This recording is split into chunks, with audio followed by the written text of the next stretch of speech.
Alto calibre y delicado. Saludamos a esta hora al señor fiscal general Francisco Barbosa. Fiscal, buenos días. Querido Gustavo, buenos días para usted en la mesa de trabajo y toda la audiencia. Fiscal, quiero comenzar preguntándole cuál es la situación jurídica hoy del señor alcalde de Cali. Pues mire, lo que nosotros hemos informado es que se radica una solicitud de imputación contra el alcalde, contra el exdirector de la Unidad Administrativa Especial de Servicios Públicos Municipales, Marco Aurelio Vera, y el exgerente de Empresas Municipales de Cali, Juan Diego Flores, por la presunta comisión del delito de contratos en cumplimiento de requisitos legales. Estos hechos fueron del 2020, en un tema que fue objeto del alumbrado navideño en el distrito de Cali por un valor de 10.000 millones de pesos, y allí no se tomaron, según lo indicado por el fiscal de Cali, la Unidad de Administración Pública de la Seccional de Cali, de elementos en la celebración de contrato y que se saltaron requisitos y normas aplicables en la contratación pública. Esto es lo que se informa. El 29 de enero sería la solicitud de imputación, y pues es una decisión, como digo yo siempre, un fiscal es autónomo e independiente, que se informó el día de ayer en la ciudad de Cali. Estamos pendientes entonces, 29 de enero, me dice usted, fiscal. 29 de enero, según la información que incluso tiene ese fiscal, que repito, es un fiscal de la seccional de Cali. Bueno, fiscal, muchos temas con usted para tratar hoy y por supuesto inquietudes muy grandes en lo que tiene que ver con las cosas que le importan al país. También en este cierre de año, entiendo que el consejero para la transparencia, el doctor Hidárraga, ha dicho públicamente que sobre el caso Odebrecht la Fiscalía ha hecho prácticamente nada. ¿Qué opina usted, fiscal? Pues vuelvo otra vez sobre este tema. Yo creo que, arrancamos desde el 11 de enero de este año.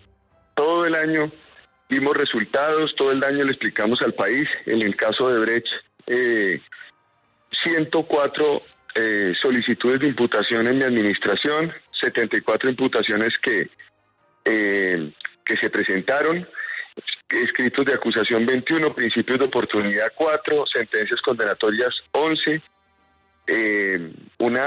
A mí me solicitó la Corte Suprema de Justicia en el 2020 que empujara este proyecto, lo unificamos y repito, 104 solicitudes de imputación a diferentes actores, entre ellos actores como los brasileros que no habían sido imputados, actores como Oscar Iván Zuluaga incluso y su hijo.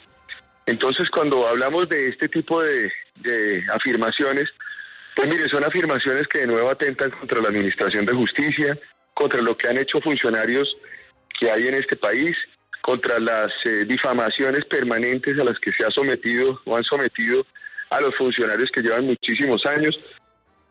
Y esto pues ha sido parte de una estrategia de desprestigio institucional. Yo creo que esto les está saliendo mal y el país no se va a aguantar, digamos, si no está aguantando que sigan atacando a las instituciones creyendo que aquí lo que hay es un borrón y cuenta nueva y hay que arrasar con lo que existía.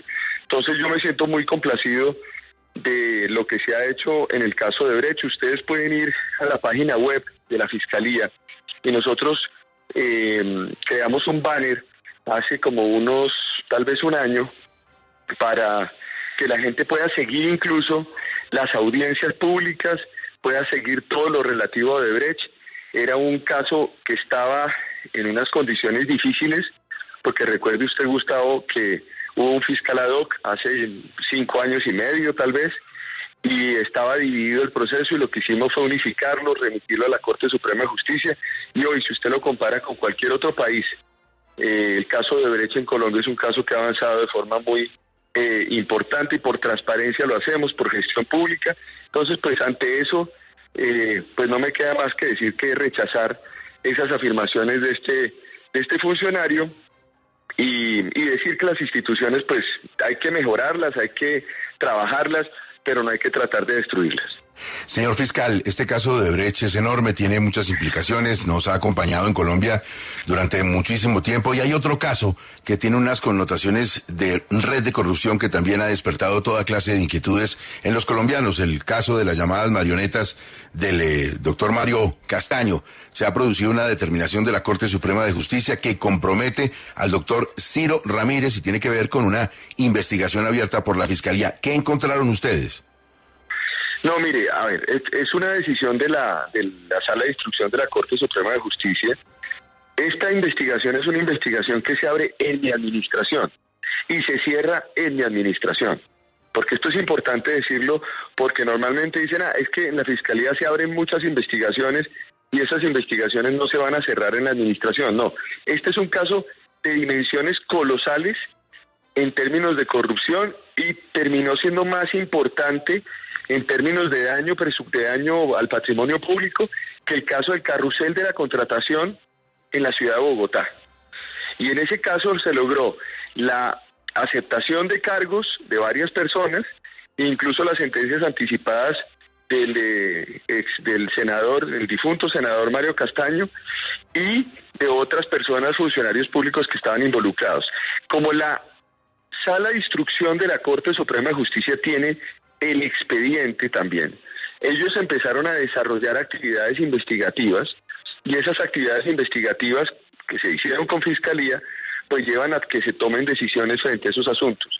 Pero por supuesto nosotros no tenemos ninguna relación con aforados y pues es la Sala de Instrucción la que tiene que hacerlo. Pero yo sí le digo una cosa, aquí cuando se habla de la corrupción, y qué bueno que me lo plantea, pues estamos hablando de que nosotros logramos en esta administración 3.661 condenas y al mismo tiempo pues actuamos de forma muy muy clara frente a diferentes actores del país para seguir diciendo y defendiendo lo que nosotros hemos hecho. Es decir, volvemos al mismo escenario, mañana aparecen de nuevo, me imagino, acciones o afirmaciones de funcionarios públicos o de servidores públicos diciendo que es que no sirve la corrupción, que no se ha luchado, y aquí lo que hemos hecho es trabajar todos los días para que esto pues funcione. Ojalá existieran más decisiones, ojalá pudiéramos hacer más, pero quiero decirle una cosa, aún con todo lo que se hizo, hicimos una cosa excepcional en términos de resultados con la misma cantidad de funcionarios que teníamos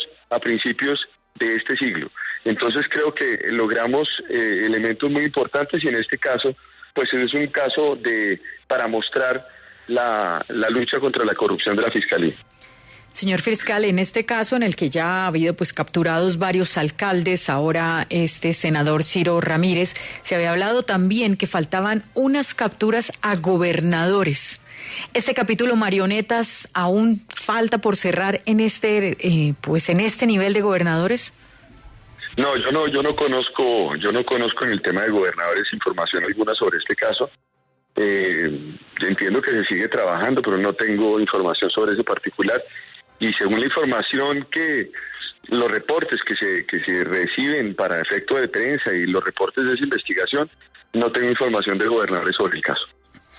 Señor fiscal, le quería cambiar de tema. Ha sido usted muy crítico con la decisión del gobierno del presidente Petro de derogar el decreto que multaba a personas que llevaban la dosis mínima en Colombia. Y sin embargo, fiscal, lo que le quería preguntar es si eso no es simplemente cumplir lo que dice la Corte Constitucional, que en una sentencia reciente aclaró que pues llevar la dosis mínima no implica un peligro para nadie y que pues esa ley ya había quedado, ese decreto había quedado mal hecho. ¿No hizo el gobierno simplemente cumplir lo que le pidió la Corte? Mire, yo sobre eso quiero ser muy pedagógico con ustedes y explicarles en qué consiste el asunto, porque el tema es más simple de lo que nosotros hemos mostrado para que entienda la ciudadanía. La Corte Constitucional dijo efectivamente que el porte o el consumo mejor de la dosis mínima es digamos, posible en Colombia y que no es objeto de persecución policial o judicial. ¿Qué es lo que hacía la norma? Lo que hacía la norma es que establecía unas medidas correctivas y policivas frente al porte de estupefacientes en ciertos lugares públicos.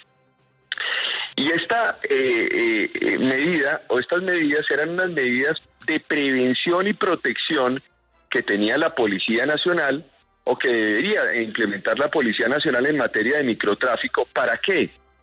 Para efecto de proteger derechos fundamentales de ciudadanos, en particular de niños, niñas y adolescentes de ciertos entornos urbanos. Entonces, ¿qué es lo que quiere decir la norma? La norma quiere decir que usted puede consumir pues su dosis personal, muy bien, pero no lo puede hacer en un parque o no lo puede hacer alrededor de un colegio. ¿Por qué? Porque lo que hace es básicamente es el lugar en donde se genera la preocupación urbana, la de las familias, la de las mujeres, madres, cabezas de familia, que son más del 45% de este país, hacia sus niños. Es la manera en que usted engancha a esos niños y genera además un daño en los espacios urbanos. Es lo mismo, Espinosa, que cuando usted va a consumir un cigarrillo. Usted lo puede consumir, usted puede fumar si quiere, pero usted no puede fumar en un restaurante. ¿Por qué? Porque hay una norma que dice que no puede fumar en un restaurante y tiene que hacerlo en otro lugar. Es decir, la restricción al ejercicio de los derechos fundamentales existe. Usted se sube a un avión y usted no puede prender un tabaco en un avión. ¿Por qué? Porque hay una norma que lo impide. Usted puede publicar o no se pueden publicar, por ejemplo, avisos publicitarios de alcohol y de cigarrillos a las 3 de la tarde o 4 de la tarde en horario familiar. Entonces tienen que hacerlo a tal hora. Es decir, si usted se da cuenta, siempre existen restricciones al ejercicio de ciertos derechos en beneficio de los niños, niñas y adolescentes por virtud del artículo 44 de la Constitución. Esa norma era una norma que ya había sido atacada constitucionalmente y se había encontrado adecuada, razonable y proporcionada. Cuando hablo constitucionalmente no fue en la Corte Constitucional, sino en el Consejo de Estado, que también hacen análisis de ese nivel. Entonces, cuando uno mira esto y dice, bueno, ¿qué respuesta le da el gobierno a lo otro, a la prevención? La respuesta es nada. Es decir, derogan la norma, la dejan sin efectos y desaparecen las medidas preventivas en derechos humanos en favor de estas poblaciones, lo que denota una forma desordenada, improvisada de la Policía Nacional en materias de seguridad y prevención, que no es un asunto de carácter netamente penal, y esto es importante porque han venido diciendo, pero sigue la norma penal. No, el problema no es que siga la norma penal frente a, por ejemplo, a la distribución y al porte. Estamos hablando de un tema de prevención. Entonces, cuando ustedes dicen, ¿qué hacemos con la seguridad?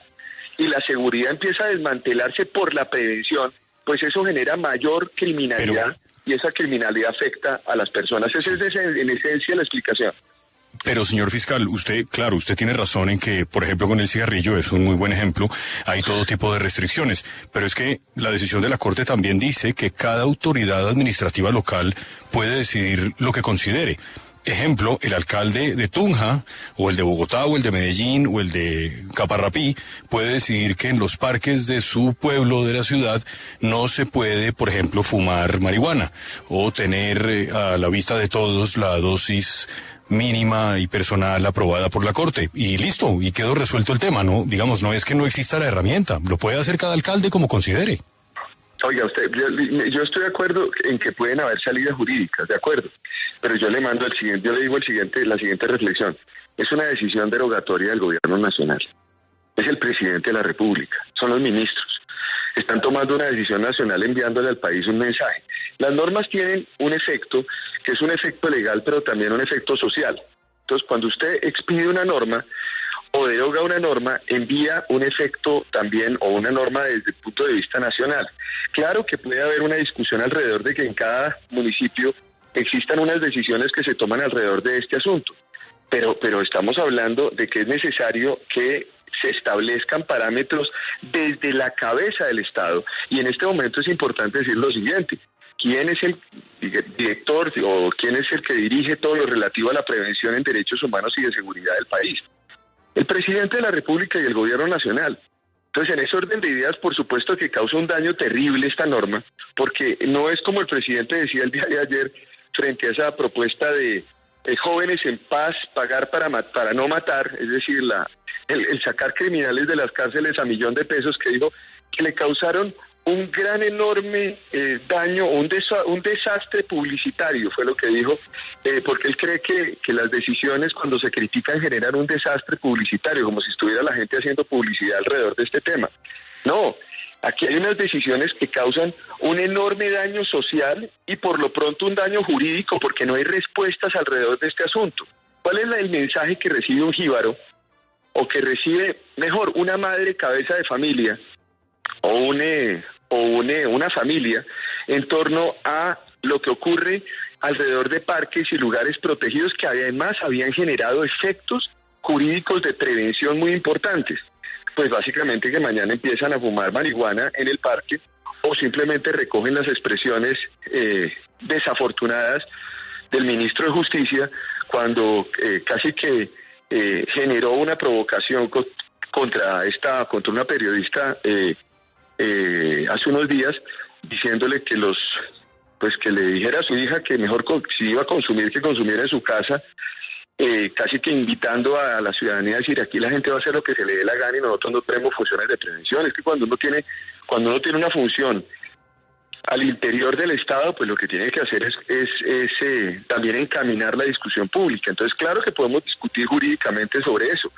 Y son 1.000 municipios en el país, son más de 1.000 municipios en el país, pero lo que no podemos es coger y entender que esta derogatoria no tiene ningún efecto ni jurídico ni social. Fiscal, si le entiendo desde su perspectiva, más allá de lo jurídico, el presidente de la República con esta decisión promueve el consumo de drogas y facilita la labor de las personas que las venden. Pues es que imagínese usted que cuando usted acaba la labor preventiva y correctiva de la policía y permite que se pueda hacer ese tipo de conductas en entornos urbanos protegidos que se habían establecido para defender una ciudadanía, que es una ciudadanía que tiene mayores derechos que los otros, porque aquí hay que entender que son, conforme al artículo 44 de la Constitución, no todo el mundo es igual en Colombia. Los niños, niñas y adolescentes tienen unos derechos de mayor protección en el país. Entonces, cuando usted como presidente de la República, como ministro como gobierno, en este caso el decreto es un decreto derogatorio que lo expiden en el Ministerio de Defensa, lo firman el presidente, el ministro del Interior, el ministro de Justicia y el ministro de Defensa, pues usted lo que está diciendo es, nosotros abandonamos las medidas correctivas y de prevención y pues lo que va a ser el efecto concreto de esto es el aumento del microtráfico en las ciudades y en los entornos protegidos. Señor ministro, señor fiscal, le quiero preguntar también por un tema que fue noticia esta semana que comentamos aquí en Caracol Radio y que nos tiene a todos muy pensativos. ¿Por qué la Fiscalía firma el principio de oportunidad para la señora Dey Vázquez, que por lo pronto solamente hace comentarios en redes sociales y cuestiones que tienen que ver más con la vida íntima? ¿Qué es lo que hay de fondo que hace que se pida ese principio de oportunidad para ella? Mire, la Fiscalía concede ese principio de oportunidad por el término de 2 años respecto de varios delitos de lavado de activos, violación de datos personales, celebración indebida, por 2 razones. Primero, la información que se estableció en la matriz de colaboración brindada por la señora Daysuris, esposa de el diputado Nicolás Petro, posibilitó que el delito de lavado de activos dejara de ejecutarse y por otra parte se comprometió a declarar contra Nicolás Petro Burgos y otras personas que estarían involucradas en las conductas delictivas que se explicaron al país en las audiencias públicas que se dieron en Colombia. Recuerde usted que fueron varios días en donde públicamente se hicieron esas audiencias.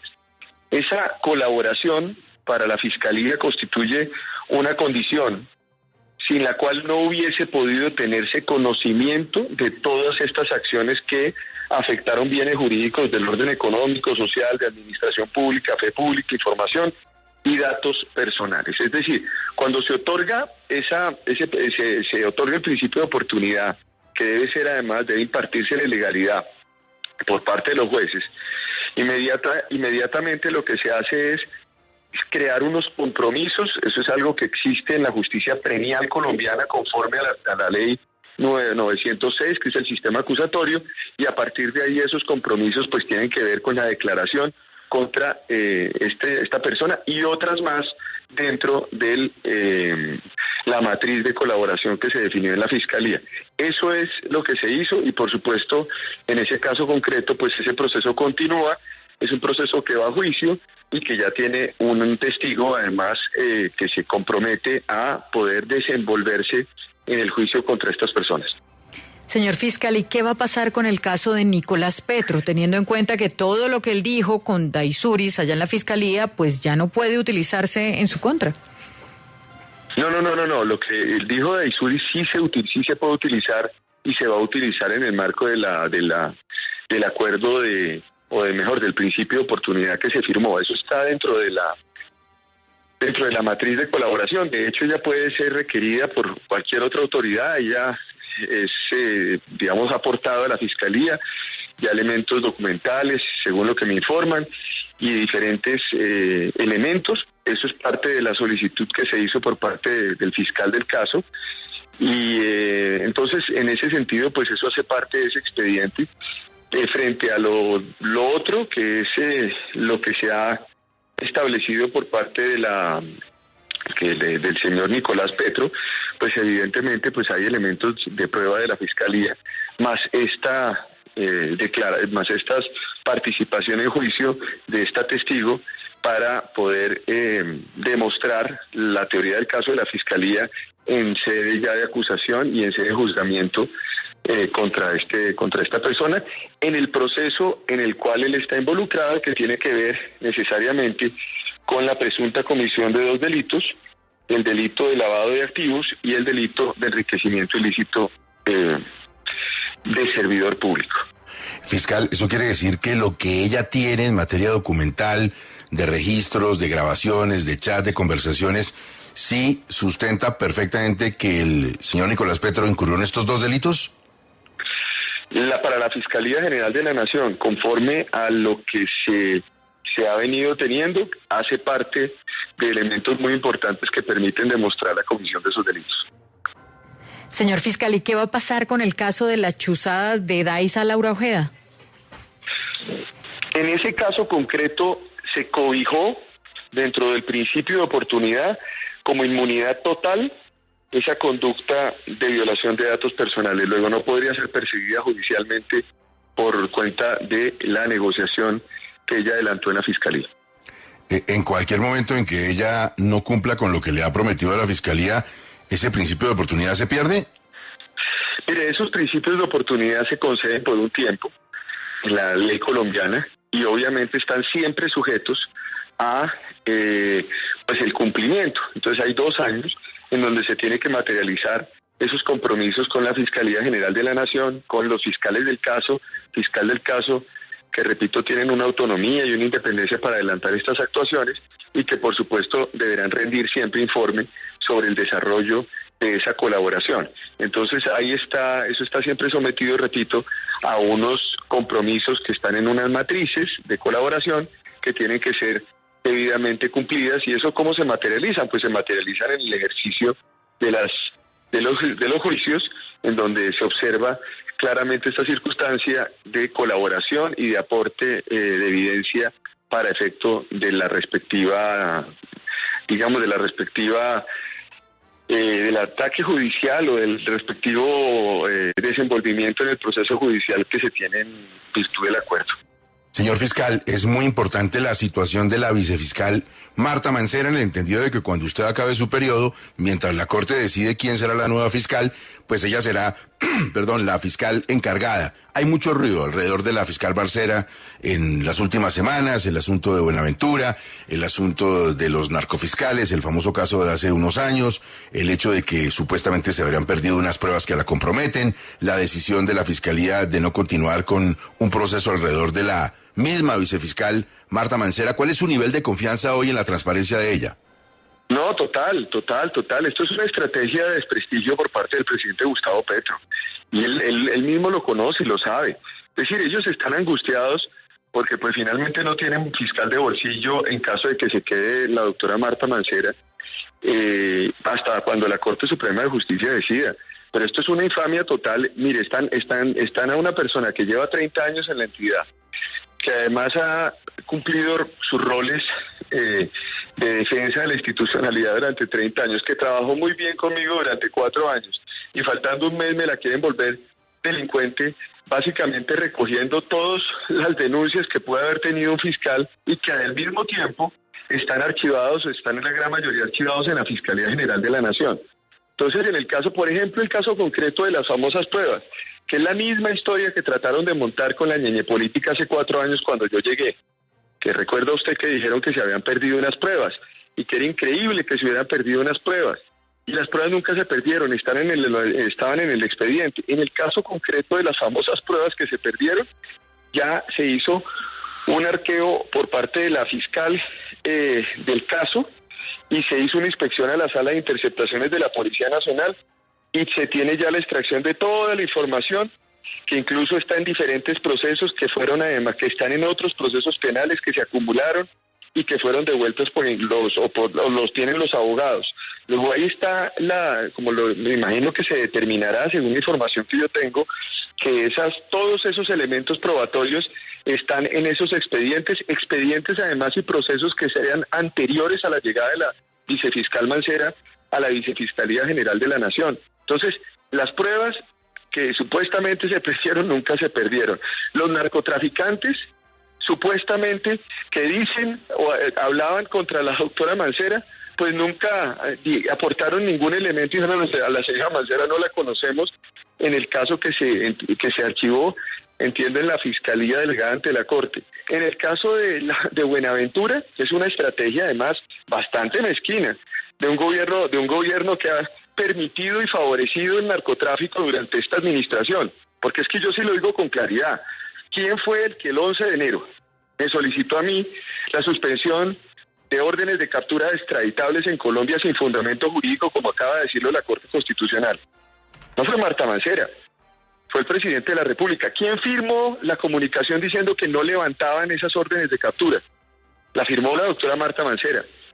Entonces, ¿quiénes presentaron un proyecto de ley para legalizar la cadena productiva del narcotráfico en Colombia? No fue Francisco Barbosa ni Marta Mancera, fue el gobierno de Gustavo Petro. Entonces, en este momento se habla de narcotráfico y si hablamos de narcotráfico, pues hablemos de narcotráfico y hablemos de lo que se ha hecho en Colombia con narcotráfico, de la persecución que hemos hecho a todas las organizaciones criminales, de las más de 1.500 toneladas de toneladas de coca y de otras sustancias que hemos incautado, de más de 4.857 impactos contra el narcotráfico en Colombia, o de lo que está ocurriendo en la Armada Nacional, Gustavo. Es que mire, durante este gobierno, no otro, durante este gobierno acabamos de ejecutar Fiscalía General de la Nación, acabamos de capturar a 5 suboficiales activos, un suboficial en retiro de la Armada, que vendían información a los narcotraficantes para permitir el flujo de narcóticos a los Estados Unidos y a Centroamérica. 30 toneladas, lo hicieron en los últimos 7 meses. Lo trabajamos con la DEA, con la agencia DEA. Al mismo tiempo, acabamos también de capturar a un oficial y 4 suboficiales de la Armada, quienes permitían que se colaborara con grupos delictivos para beneficiar el tráfico de migrantes en el envío irregular de estas personas hacia México, que luego pasan a los Estados Unidos. Eso se da en este gobierno. Entonces yo no voy a salir a decir que es la Armada, pero que es la Armada como cuerpo, porque yo respeto las instituciones colombianas. Yo no soy como el presidente Petro, que dice que es que la Fiscalía General de la Nación se convirtió en un órgano, como fue que habían planteado, incluso diciendo que se exportaba cocaína desde la Fiscalía. Por Dios, qué barbaridad. Uno puede venir aquí a ensuciar una entidad porque básicamente pues tiene un problema de fondo, y es que quiere a toda costa cambiar de fiscal general de la Nación o presionar a la Corte Suprema de Justicia para que se elija ya el fiscal. A mí me parece dramático eso, y es acabar la vida de los funcionarios. Entonces no es posible acabar la vida y la honra de los funcionarios haciendo ese tipo de alocuciones. Pero si hablamos de narcotráfico, estamos listos a hacer el debate de narcotráfico que se quiera, porque aquí lo que hemos hecho es evitar que el narcotráfico se tome al país el último año. Aquí hemos sido defensores de la institucionalidad y eso ha sido reconocido también por el país hoy.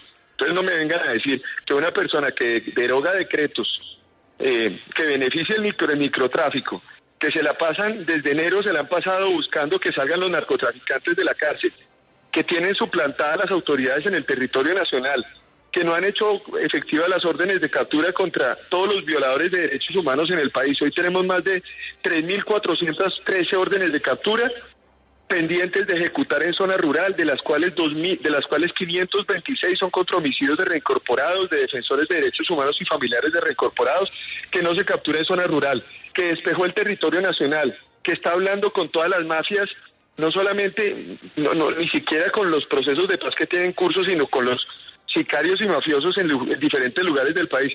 Y ahora nos viene a decir que es que la Fiscalía no lucha contra el narcotráfico, cuando lo único que ha hecho su gobierno es convertir a Colombia en un templo criminal, en donde no hay derechos fundamentales de la gente y donde hay que pagarle $1 millón a los bandidos para sacarlos de la cárcel. No, yo creo que aquí es inadmisible y por eso nos defenderemos y defenderemos la institucionalidad en ese sentido.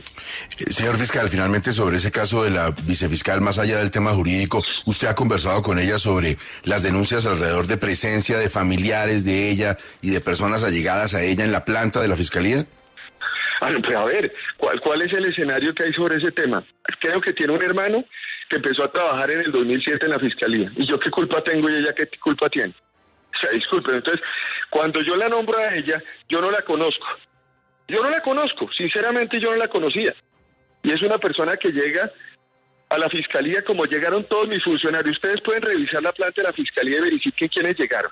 Y todos los que llegaron son personas que llevan 15, 20 años, 25 años en la Fiscalía General de la Nación. La doctora Mancera, con las mejores calificaciones como funcionaria judicial, además reconocida por los Estados Unidos, una persona que ha trabajado con los Estados Unidos en diferentes temas de criminalidad, que fue directora seccional de Cali, que fue directora del Cuerpo Técnico de Investigación, etcétera. Ella, entiendo yo, tiene un hermano con el que trabajó, un hermano al que llegó a la Fiscalía en el año 2007. Si tengo entendido el tema, que es la fecha. Bueno, ¿y qué tiene que ver eso que trabaja en la Fiscalía hoy? Entonces hay que echarlo porque yo la nombré vicefiscal. Pues es que aquí este tema se convirtió en un asunto absolutamente deplorable. Entonces ahora lo que hay que hacer es hacer persecución a las personas que trabajan o no trabajan en la Fiscalía General de la Nación. Si el hermano se quiere ir de la Fiscalía o si un familiar quiere salir de la Fiscalía, pues puede salir de la Fiscalía. Pero mi función no es echarle a la gente, a los familiares o a alguna persona que esté trabajando en la Fiscalía que llegó tiempo atrás. Esa no es la función. Y no existe norma legal que diga en Colombia que yo tengo que hacerlo. Y segundo, cuando hablan de que la vicefiscal ha ayudado a sus familiares o a sus hermanos o lo que sea, pues discúlpeme, es que la función de la vicefiscal general de la Nación no es nominadora en la Fiscalía, es que ella no puede nombrar a nadie. Ella no tiene ninguna función de nominación en la Fiscalía. Y yo tampoco tengo ninguna relación ni de amistad ni de cercanía con ningún familiar de la señora vicefiscal general, de hecho ni los conozco.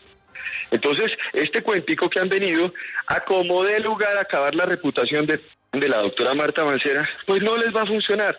Entre más traten de ensuciar, y además desde el gobierno nacional, desde el Ejecutivo, estén con esa dinámica donde se activan las bodegas, donde se activan además las presiones, pues no les va a funcionar, porque es que ese no puede ser el camino y siempre habrá una respuesta a cada uno de los resultados de la Fiscalía sobre esos temas. Pero yo no tengo ningún problema frente a eso. Señor fiscal, como siempre, muchas gracias por su tiempo para la inmensa audiencia de Caracol Radio. Muy amable y buen fin de semana para usted. Bueno, muchas gracias, Gustavo, un saludo y feliz Navidad, porque yo creo que ya estamos muy encima como para volvernos a... Ya llegó. ¿Quién sabe? La Fiscalía produce mucha noticia, ¿quién sabe? Bueno, ahí seguiremos ya en este mes y medio que nos falta para terminar, pero muchísimas gracias. A usted, fiscal, buen día.